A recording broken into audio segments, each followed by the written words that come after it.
Leah is going to talk to us about sharing our faith in a secular culture. And I want to read just one little passage that she has published on the web.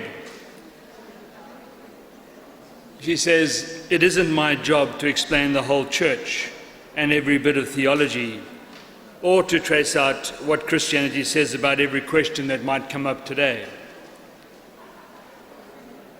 A lot of what I try to do, and these now are my words, and I think what we should all try to do, a lot of what I try to do is to give a sense of why I find the church beautiful and plausible, enough to be worth asking questions about." Ladies and gentlemen, it gives me great pleasure to ask Leah to come to the podium and address us on sharing our faith in a secular culture. Leah.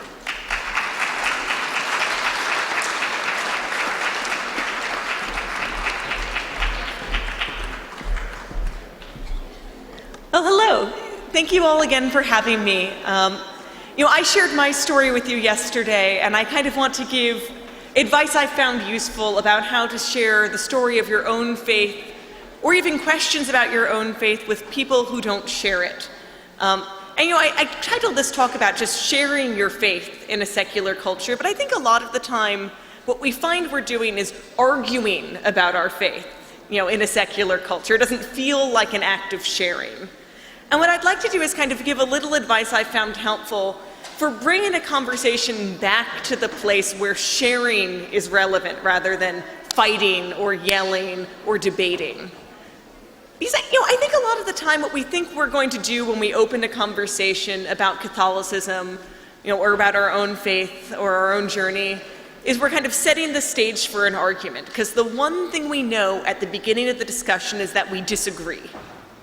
And what we've all had a lot of practice witnessing is, disagreements that look like fights. Whether they're political disagreements that we watch on TV with two talking heads yelling at each other the whole time, or maybe the disagreement that happens between two particularly fractious family members at the dinner table at holidays. That everyone has a lot of bad models of fights that it's almost easy to slip back into, or for your opponent to expect that you're about to launch into. So people get defensive right at the beginning of a disagreement, because most disagreements they've seen have been kind of questions of dominance, of how will I meet this person and just beat them over the head with the truth until they say, "Gosh, I'm sorry, you were right and I was wrong, and also you're better than me." No one wants a discussion to end that way, but we're used to seeing them conducted as though that's the destination. So the framework I like to think about having my disagreements in isn't a framework of argument or debate or bludgeoning. I drift into all of those some of the time. What I try and come back to is thinking about my arguments and the way I approach them being framed as a question of hospitality. That what I really need to cultivate in a disagreement is a sense of hospitality.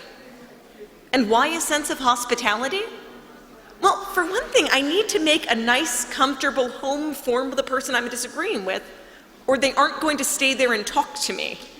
The thing we forget sometimes in disagreements, and I forget it sometimes while I'm in them, is that no one's obligated to stay there and be disagreed with.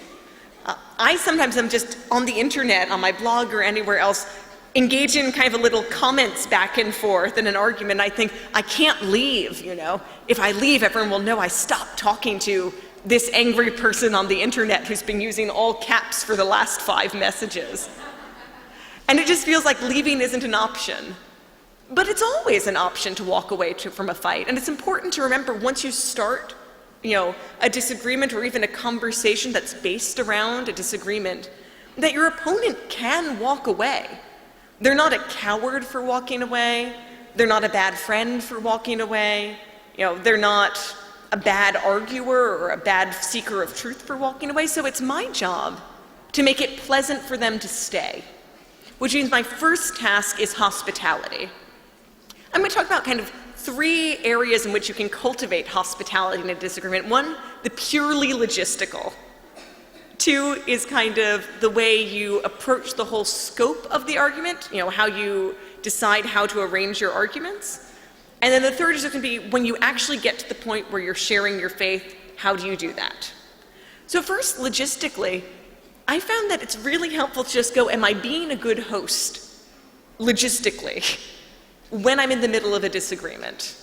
I once had, about a year ago exactly, I had written an article about this controversial firing of this employee, long story, and what wound up happening on my Facebook page among my friends, so this isn't even internet strangers, so among my friends was kind of a rat-a-tat-tat, you're wrong, no, you're wrong, oh, this person's stupid, and so I'd be starting to write a response to one person, and by the time I'd finished typing, there had been 4 other responses.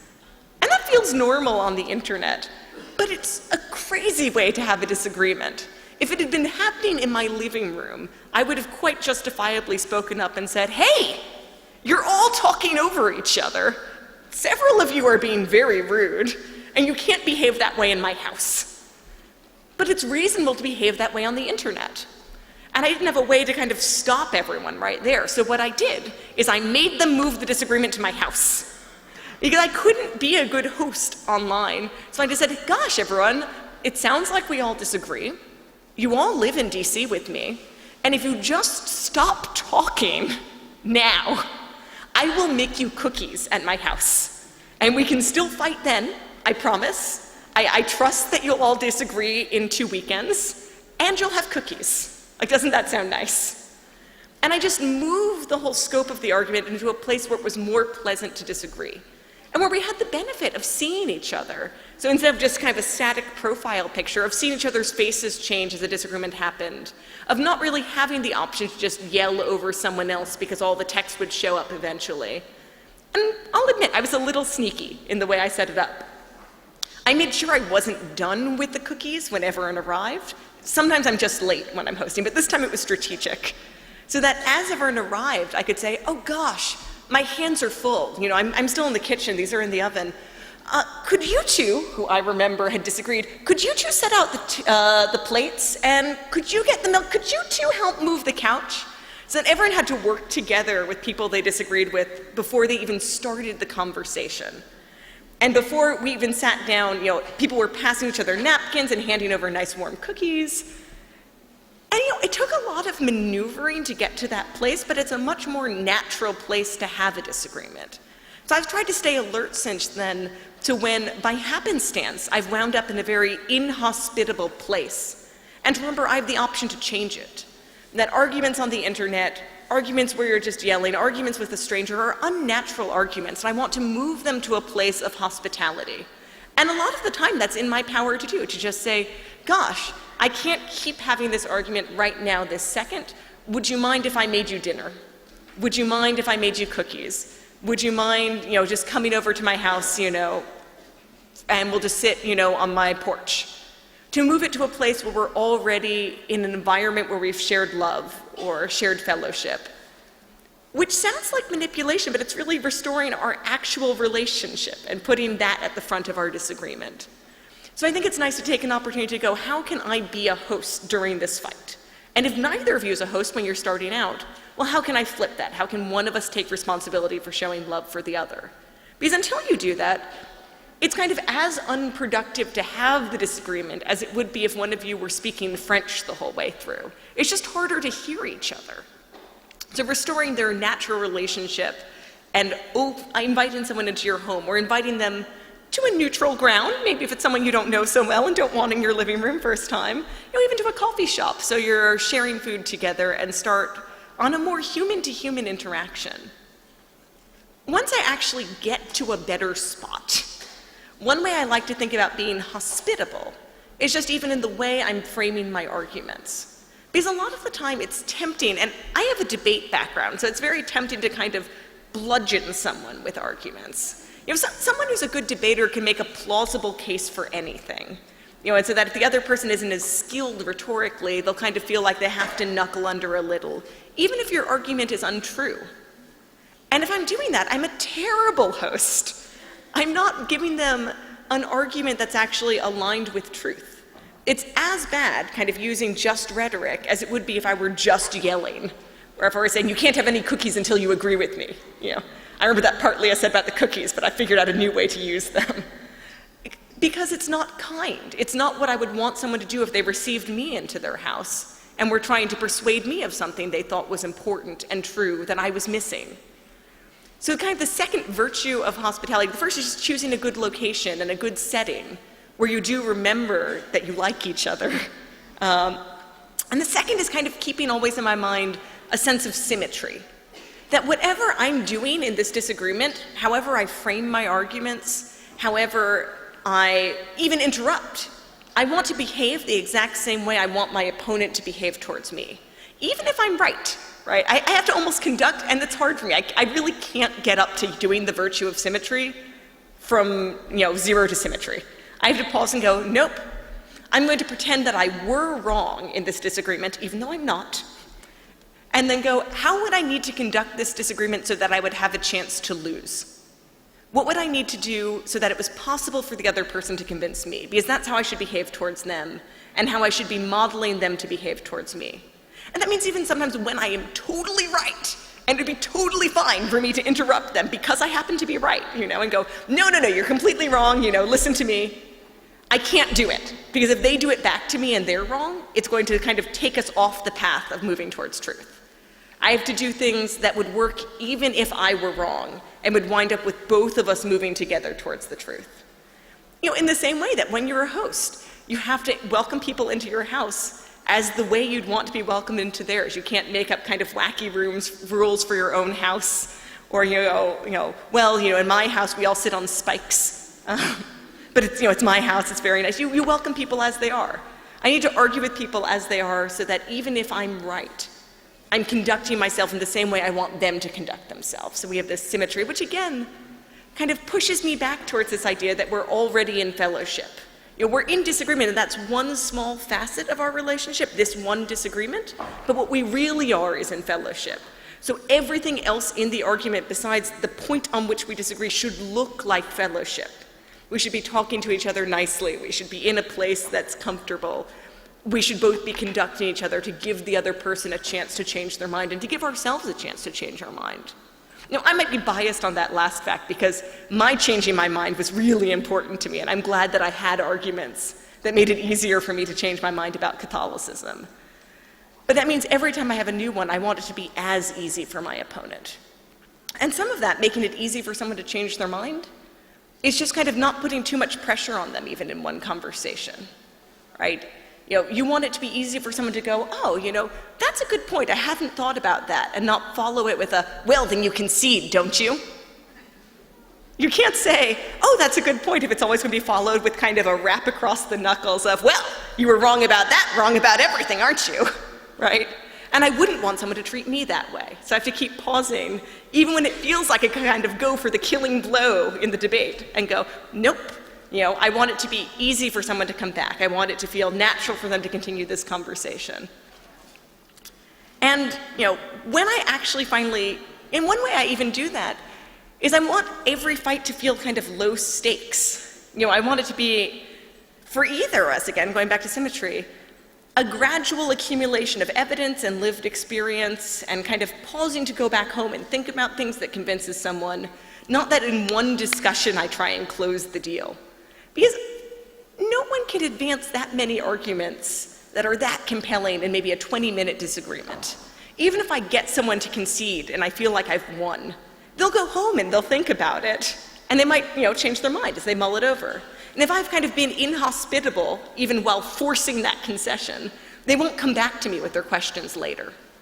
So a lot of times what I like to do is almost force an artificial time limit on my disagreements and go, oh gosh, we were arguing so much the other day. I'd love to have coffee with you and argue with you again, but I'm pretty busy. So I have 40 minutes on Wednesday. Do you have time to have part of an argument?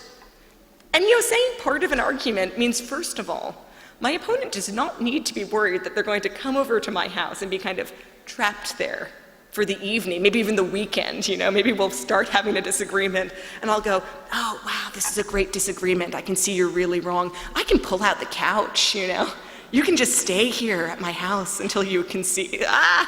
It's hard to figure out how to exit an argument. I want it to be easy. I want it to be low stress. So outside my house where it's easy to leave, maybe, and 40 minutes. what if I disagree with my friend on, whether or not there's a God? We're not going to settle that in 40 minutes. No one's afraid that I'm going to kind of trap them there and say, you have to agree with me in 40 minutes. And they know that even if it goes badly, they get to leave. Even if I turn out to be doing this very badly and I don't take my own advice, and I don't always do as well in the heat of a moment as I do at a lectern, in 40 minutes they can go. And it makes it easier to turn up or to accept my invitation in the first place. So I want things to be pleasant and light and welcoming. And sometimes welcoming just means taking the pressure off.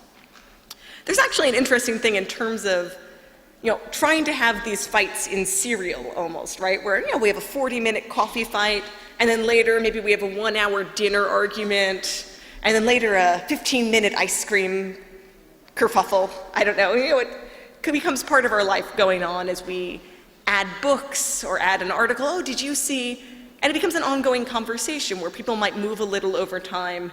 No one's kind of forcing a conversion in 1 minute. And it becomes easy to kind of come back to the discussion and share new things and share new questions. And what it reminds me of when it works well is something that David Graebener writes about in his big book, Debt. And I even forget how many thousands of years, but it's like debt, the first 3,000, 4,000 years. And it's his history of how we've understood debt.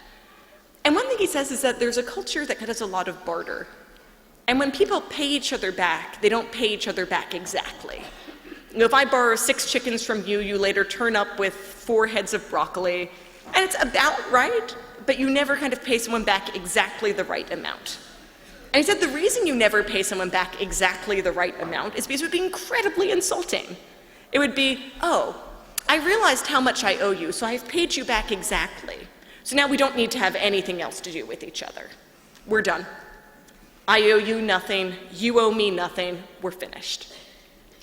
But when you always kind of owe each other a little, oh, I paid you back in broccoli, I probably owe you like 1 extra stalk of broccoli, so next time I have something, I'll come by. There's always an expectation, there's a next time, an expectation of welcoming and a continuing relationship. And when your disagreements aren't kind of, let's settle this now, but, I'd love to talk to you about this. I'd love for you to come back with questions. I just saw this article that reminded me of the disagreement we had a month ago. Maybe you want to look. It's almost like that kind of barter system where each of you bring ideas to the table. No one is ever satisfied. And there's an expectation you want to keep talking to each other.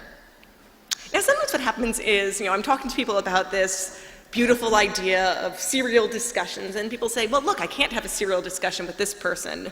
I met them on the train once. I met them in a comment thread on the internet. I met them, on the street.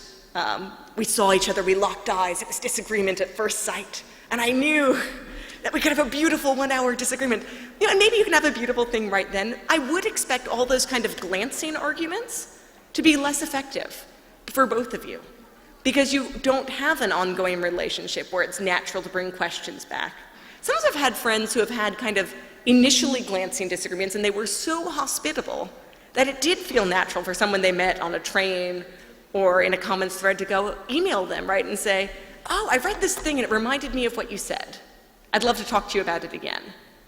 But most of the time, that doesn't always happen. So my goal is to conduct myself so someone might come back, but to really just put less of my energy into glancing disagreements, even if they feel like they're the noisiest or most important or the ones that are happening on the internet, and put more into the relationships I already have, where I have the opportunity to be hospitable with someone, rather than take every wrong person on the internet and also on the street as my personal duty to have 1 5-minute disagreement with and hopefully wrap things up there. So when I take kind of hospitality as my guide, it not only changes the arguments I have, but it redirects me in terms of where I want to put my effort or my energy or my time in arguments. And so the way it starts to feel for me, and this is hard because I have trouble backing down from a fight because I like having them, and it always feels a little like cowardice. But it starts to move me in the direction where when I see a comment and I don't think it would be productive for me to respond, what I don't feel is, I'm too cowardly to not respond, or I'm shortchanging this person by not responding. I feel like, wow, if I started a disagreement with that person today, I would wind up shortchanging them. I don't have the time or the connection to wind up inviting them over, or to wind up having a deeper discussion. I could only have a surface level disagreement with them. And since that's all I can offer, I don't want to. I don't want to offer them that small thing. I want to find someone else I can offer a larger, more beautiful disagreement to, one that can become an ongoing friendship. And that's kind of been what's helped me a lot, especially since I do blogging, to redirect myself away from just, that person called me a name. I will go write them a paragraph about why that was wrong, to, oh yeah, this friend of mine said something, or this friend of a friend, or this person who I've seen say a lot of reasonable things, so I feel like I have a pre-existing connection with, and sometimes I do have those on the internet. So the thing that confused me, let me respond, calling back to the fact, oh, but I liked your other comments, so I'm confused that you said this, and I can talk about this relationship we already share. But if I'm not going to start a relationship, a one-night stand of a disagreement is kind of as bad as a sexual one. So it's making promises I can't keep.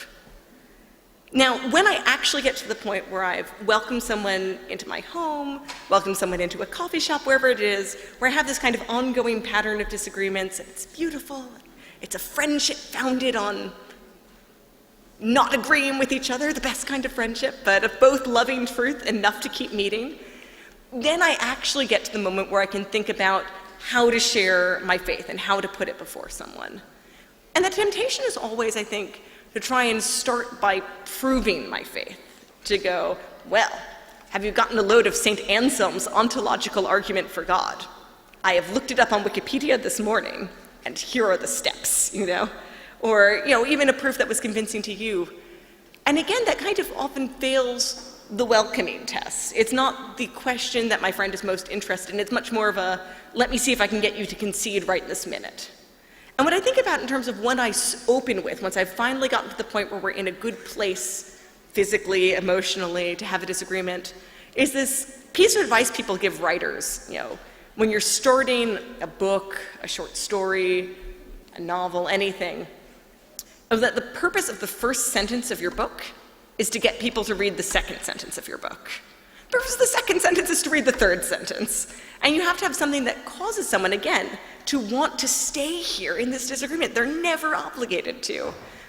I mean, sometimes when I bake, very good cookies, they're obligated to stay around and pretend to listen to me. But if I want them to actually be engaged in the argument for its own sake, I always need to be saying something that's actually interesting to them. And a sentence that starts with, I can prove why you're wrong, is only interesting to a very narrow subset of people. And they're mostly interested in listening for a flaw so they can go, that bit doesn't work. Now it's your turn to shut up, right? So a lot of times I like to open with not the thing that was most convincing to me truth-wise, especially because my own conversion story, as you guys all learned, is kind of this very complicated, nerdy, abstract thing. So sitting people down and going, let me start with deontology. Don't worry, I made lasagna, we can sit here all night, is not the best way to start. I want to start with something that is just beautiful or interesting or even weird, so that they'll stay for a moment and listen to what I'm saying. So for example, and in my book, which John was nice enough to hold up, Arriving at Amen, I talk a lot about analogies for things about the Catholic faith that I've found interesting, that kind of opened my way into it. So if I just start by talking about confession even, that's an interesting part of the faith. It's something that often is the one part that everyone feels makes a certain kind of sense even, so it feels like a natural door. Oh, do you ever know how you screw up? Because here's how Catholicism addresses that theologically. Because you're starting from a shared assumption. You know how sometimes you do bad things that you regret later? Ah, yes, that's something we both understand. But then I go, yes, and then the priest stands in persona Christe and forgives me, and the person starts to lose the thread of the discussion. I've jumped straight from the one thing we both know to theological language, and it's hard.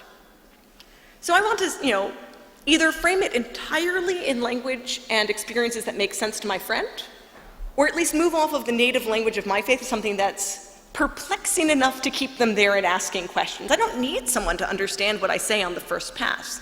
I need them to be interested enough in what I said that they go, wait, what? Explain that part again, and actually want to hear the answer. So as I say in my book, when I talk about confession, including with my friends, they go, oh, you go to confession, what's that like? I don't go, well, there's a box and a priest, that part's not very interesting. I go, well, confession. It's rather like Japanese pottery repair, isn't it? And that's a first sentence where people go, what? And they do honestly want to hear the next answer, because the next thing doesn't sound like it's going to be because Catholicism is true and you're wrong, right? It sounds like it's going to be open-ended and weird, and they'd like to at least know what I was about to say. I say, yes, it's rather like Japanese pottery repair. Because did you know that there's this kind of pottery repair called kintsugi, which is different than just kind of putting together a pot so that looks like it was never broken. What you do is you mix the enamel that you're using to bind all the pieces together with gold, so that you can see every single crack in the pot, but they're all veined with gold, something even more precious than the original vase. And that's what confession is like. It's not a question of being made unbroken. It's a question of being healed, and not kind of in a gross surgical way, but in this kintsugi way, where the marks of healing are precious to us. And then at least I've said something, my friend hasn't heard before. And I've said something that wasn't, oh, confession, you should probably go, you've sinned a bunch, But it's welcoming, and it's something that kind of naturally invites questions. And that's really where I want to be in a disagreement of, setting out a hospitable place for my friend to ask questions more than for me to say things. Because I don't know everything that's relevant to say to my friend when we disagree. Even for some friends who I've known, for like 6 or 7 years, so I feel like I know exactly in what ways they're wrong and why. And maybe I could write an entire paper about, well, here's everything I know about you, and I know you so well, and we've had all these conversations. I wrote this 30-page paper, and here you go. When you read it, you'll agree with me. And those are the people I know. Like, the people I don't know well already, I can't even write the 30-page paper, but it's still likely that along the way, they'll be reading and go, this part's not true. This isn't true about me, this part doesn't make sense, and the disagreement will fade out. I don't want to have my disagreements on rails where I'm waiting for someone to give, the next little response that's a very short response so I can keep going with my speech. I want there to be a lot of room for questions, and for me to be surprised, and for me to say, oh, wow, I've not heard someone ask me that question before. It wasn't something I thought about when becoming Catholic. I don't know. I had different problems when I was becoming Catholic. Here's an interesting Dominican priest I know who I could talk to for you, or you could talk to for you. I could meet you again at your house, and you could make dinner this time, and I'll look up some stuff and see what I can find. But it should feel natural for there to be pauses for both of us, and just breathing space in our disagreement where we hear things we don't know already and get to learn something. And that's one thing I have enjoyed about having disagreements about religion or anything else. Often when I'm having them kind of slowly and peacefully and hospitably enough for the other person to actually ask me questions, I get the chance to learn something more about my own faith, and then to get to go back and share it out again. I get the chance to explore something that is interesting, because there's a different kind of question you get in a slow, peaceful, loving disagreement than an argument. Right? In an argument, someone's just trying to get you to ask a question that goes, that part was wrong, right? And you're like, well, maybe, well, then you're entirely wrong. Those aren't interesting questions. But if someone goes, oh, you said that thing about kintsugi and the pottery and confession, well, in what way do you hold on to those marks? You just said, the pot is marked. You don't look different when you came out of confession. What does that mean? And I might kind of go, okay, yeah, I think the metaphor makes sense at a level. Does it make sense at this level? Am I marked in some way? And I think I'm often marked by memory then, that for me, those kind of veins of gold repair are remembering what I've done, but having that memory of sin now be completely intermingled with the memory of being forgiven, that it changes the character of the memory, that it's no longer just the, oh man, I should not have done that, but it's mingled with love in the same way that that empty space is now filled with gold. But that's a thought I wouldn't have had next if I hadn't had space in a conversation for someone to ask me another question. So whenever I find myself having a disagreement where I notice I get to keep talking forever, I've started to learn that that doesn't mean the other person is agreeing with me the whole time, but that they're outweighting me, and that incidentally I am learning nothing. Maybe this conversation is good for my friend, maybe. It's certainly not doing anything for me. So I want the opportunity to be taught whether because someone points out something I have wrong, or even just talk through questions that kind of turn my eyes back on what I'm proposing and get to see it afresh and anew. And that's really, I think, the other thing that's an opportunity. I framed this as a discussion about sharing your faith in a secular world with the idea that you're not sharing assumptions with the person you're disagreeing with. I frequently find myself not sharing assumptions with all Catholics. So I like having the opportunity to see part of the Catholic faith refracted back at me through someone else's eyes. Here's this prayer practice I've done. Here's where I've struggled with it. What have you learned? Here's St. Catherine of Siena, who I find terrifying. I read the Sigrid Undset biography of her, which is wonderful, but very frightening. And then I turned to a friend and go, wow, you love this biography. Tell me more about why. So kind of looking at every disagreement not as a disagreement, and a quest for mastery. So who's going to win? But what will I learn? Because I have that opportunity when I have a major disagreement, when I have a minor disagreement, or even in conversations that don't start and don't turn into disagreements at all. That just seeing the world through someone else's eyes expands my own vision. And part of what I like about the diversity of the saints is what we see there is God's glory and light reflected through all these different people, and it looks different in each one. G.K. Chesterton says you have the very martial saints like Joan of Arc and the pacifist saints, and what they all are is maybe one virtue personified. And you get a sense of what God is by looking at all these tiny distillations of what goodness looks like as reflected in one small life. And when I have a disagreement, when I make space for someone to disagree with me, I'm making space for them to show me how to look through their own eyes, which is a big ask, which is asking them to be vulnerable and to expose themselves to me, which is something they can only do in the home of a friend. But when I get to do that, I get to look out at the world through another perspective and see different parts of what the world is and what God is, just by getting to see how this person experiences the world, which is an enormous gift. And I'm lucky enough that most of the time I can buy that solely with patience and with cookies. So I'd like to encourage you all, when you find yourself in a disagreement, to ask, how can I be hospitable? How can I be hospitable just in the location that we're having this? Can I move this disagreement somewhere else? Can I have it at my own home? Can I show someone that I'm welcoming them before we even get up to the first thing I really want to say to them? How can I be hospitable in the way I conduct my argument? How can I welcome them to admit doubt? To admit, oh, that was a good point, and am I exhibiting those virtues myself? Because if you never say, oh, that's a good point, it's probably not because your opponent has said nothing smart in the whole disagreement. It's probably because your whole disagreement feels like neither of you can give any ground. It would be unsafe. And then your friend can't wind up conceding. And then finally, when I finally get to the point where we're actually having the disagreement, when I show my position to my friend, am I showing that whatever I think will kind of beat them up the most, kind of like proof, and then you concede? Or am I showing them whatever delights me most, or whatever I think will intrigue them, so that they're invited to keep coming back to me and to continue this conversation and to continue this friendship?